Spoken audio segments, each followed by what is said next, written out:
There was a time when I was willing to kind of play along with some of these inventors with their secret proclivities. That was a decade ago. At this point, the answer is no, no, yet, never, ain't gonna happen. And the reason is, if I know what the result is going to be at the end, you'd be insane to start it at the beginning. All right? So it isn't for nothing that since 1992 and 1993, I've been having meetings and doing briefings for the head of Army Intelligence and the CIA director and putting together presidential briefings and moving around with, you know, getting Rockefeller to host the Clintons at the ranch to go through all this stuff with them. Some of this you know, some you don't. But you learn through those lessons. And what I have learned is where I started. Disclosure, complete openness about all these technologies. You cannot fix this problem from the consciousness that created it. And greed, avarice, secrecy, that's what's gotten us where we are. That is at the core of the massive oil, fossil fuel, national security superstate that we have built up around us. So if you use that same consciousness, you're not going to escape from that black hole. So we have to have a whole new consciousness that guides these endeavors, or we're going to repeat history over and over and over and over again. And that is the great tragedy of our time, is that because this subject is sort of the stepchild of science, and there has been a divide and conquer nature to all these inventors who, one will pop up in England, one will pop up like Stan Meyer in the Midwest, one will pop up in Australia, one will pop up in South America. And there are all these sort of lone wolves out there that are easy to pick off one at a time.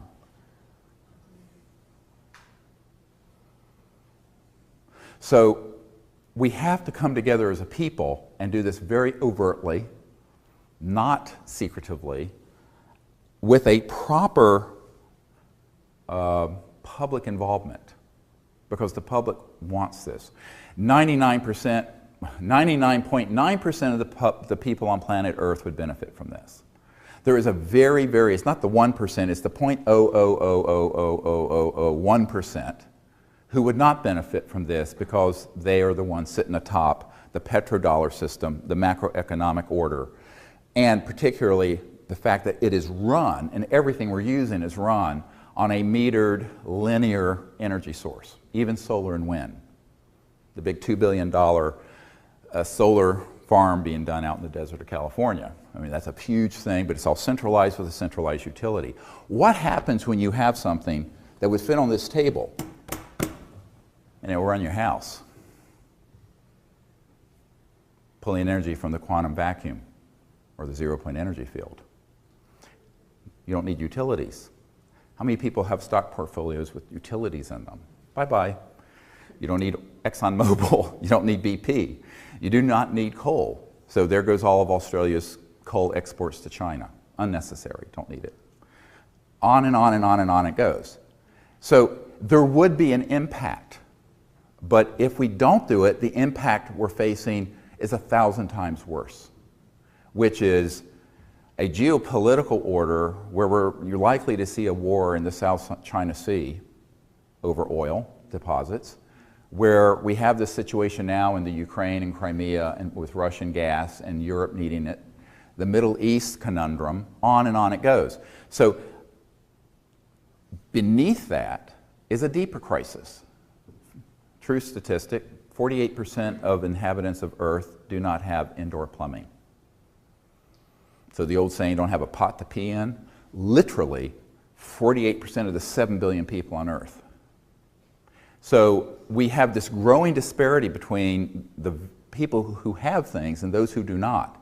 But that is what happens, and it gets very extreme before every massive global revolution or war, like in the 20s before the Third Reich rose. I think we have to begin to look at this and say, how can we stay on this path when the outcome is huge problems with the environment? Even if you don't believe in climate change as a result of fossil fuel, these other issues are going to catch us before that does. So long before we have a problem with the climate, which actually we're having a problem, the UN report that came out this week makes it quite clear. But even if you don't accept that in your paradigm, the inhumanity of keeping these sciences and technologies away from the public and the poverty that it engenders. Because I was talking to an industrialist from India, and he was telling me it would take trillions of dollars to properly electrify the subcontinent so that people have the energy they need using today's conventional systems, even solar, even wind, even coal. And you know, we're facing a situation now that every year or two there's 1,000 new coal-fired burning power plants being put online in India, China, and elsewhere, mostly without any scrubbers. So in the Pacific Northwest and other places, you have a huge amount of the pollution that's in the West Coast is coming from Asia because there's no scrubbers in those coal. And you look at the air in Beijing and Shanghai and other cities, it's not breathable. Then you go to the oceans, where you have the Fukushima reactor releasing all this radioactive material, and huge parts of the oceans, because there's all the CO2 going into the oceans, are beginning to die because of the acidity and alkaline levels being upset. So there are all these big macro geophysical effects while we're trying to maintain the current macroeconomic order. Big problem, huge mistake.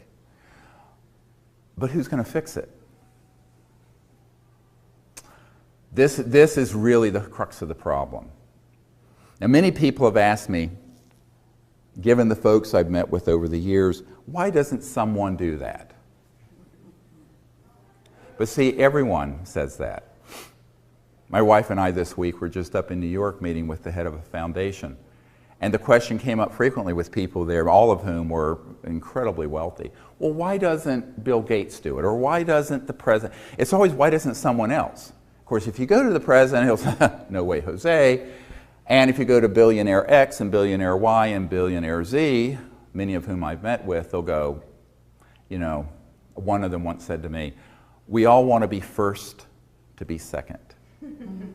Great expression. You hear it a lot in business. When it's a very controversial science, no one wants to be the first to stick their neck out.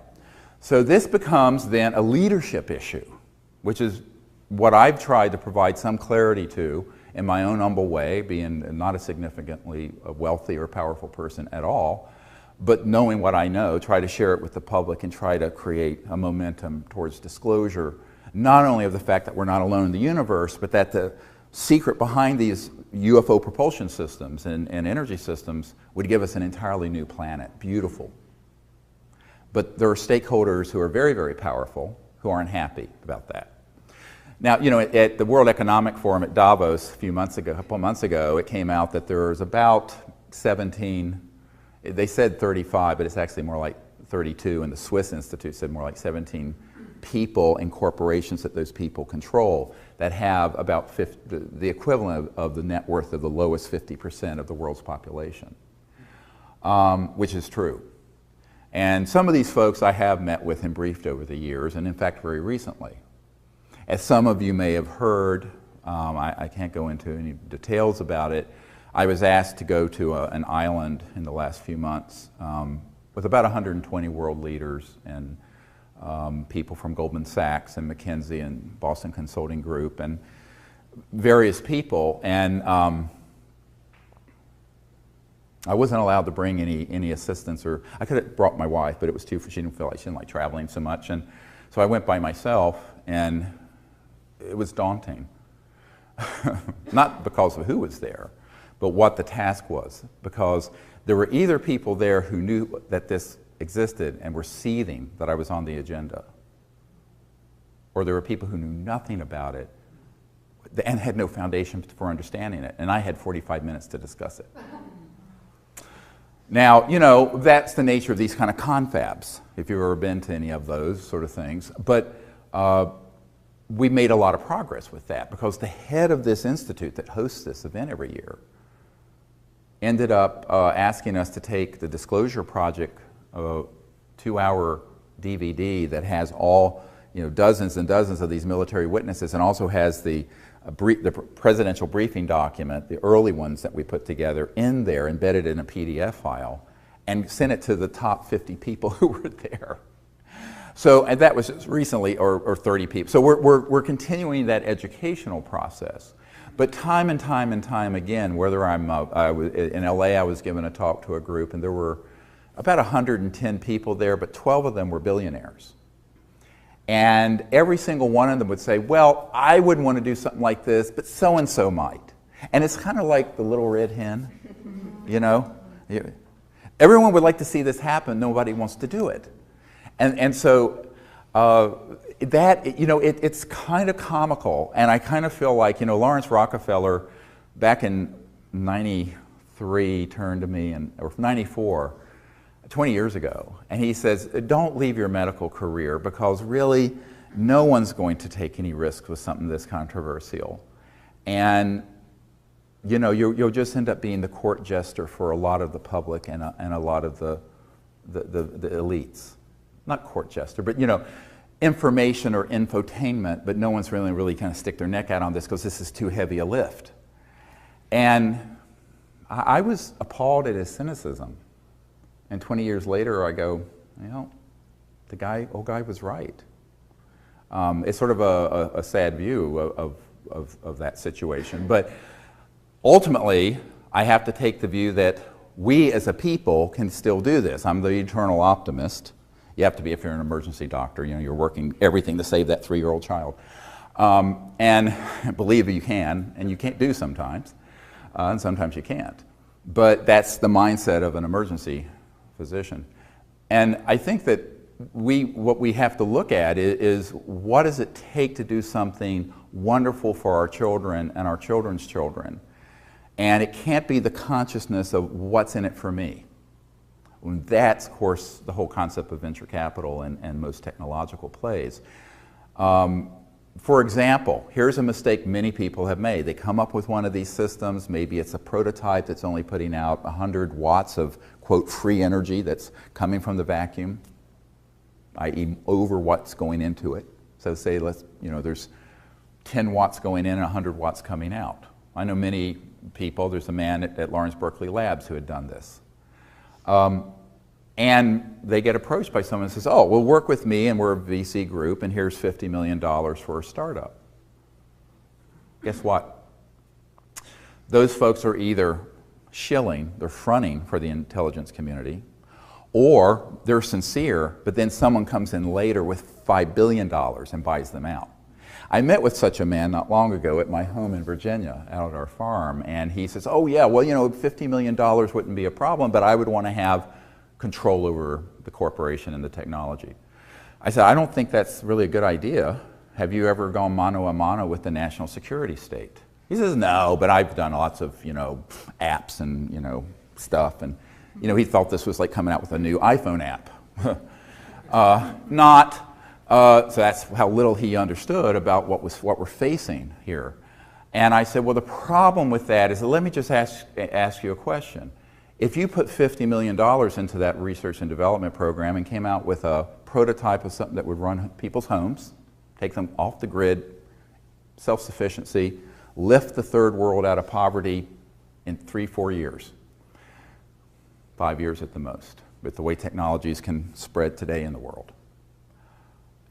But someone offered you $5 billion for your $50 million funding. What would you do? He says, I'm a businessman. I would sell. I said, no, you're a money whore.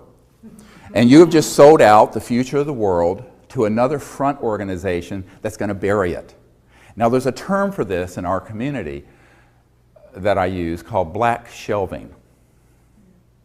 Black shelving means a corporate interest will buy up a technology because it is a threat to other horizontally and vertically integrated parts of their corporate structure, and just put it on a black shelf and keep it there.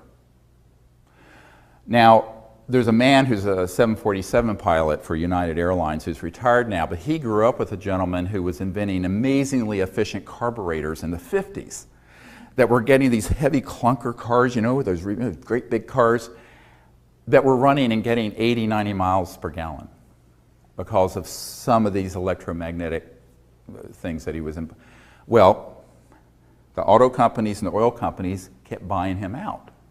And he retired on that money. And his attitude was, I got mine, I'm rich now. One of the scientists, a lieutenant colonel down near the Huntsville Space Flight Center, Redstone Arsenal, Alabama, I was at his home, and he has worked a great deal in this area in classified projects. And he was looking at one. It was a gentleman who had an electromagnetic motor. And he tested it. And this is a PhD physicist, by the way. He said this was the real thing. This was not one of these frauds and tricks that are out there on the internet, most of which we'll get to in a moment are tricks and frauds. And he said this was the real thing. The guy disappeared for a few months, and next time he saw him, the guy had a Lamborghini and Armani suit, seriously, and wouldn't even talk to this physicist and said, I can't talk about that technology, it's been sold. That was in the 80s. That was 30-some years ago. Now there's another part. So if you get past the national security apparatus, there are all these business traps where if the money is initially clean, but the entity is controlled by people who are mainly interested in money and power, they're going to sell to someone who will black shelve it. It's not if that will happen, it's when. Because we have documented that this has happened over and over and over and over and over again.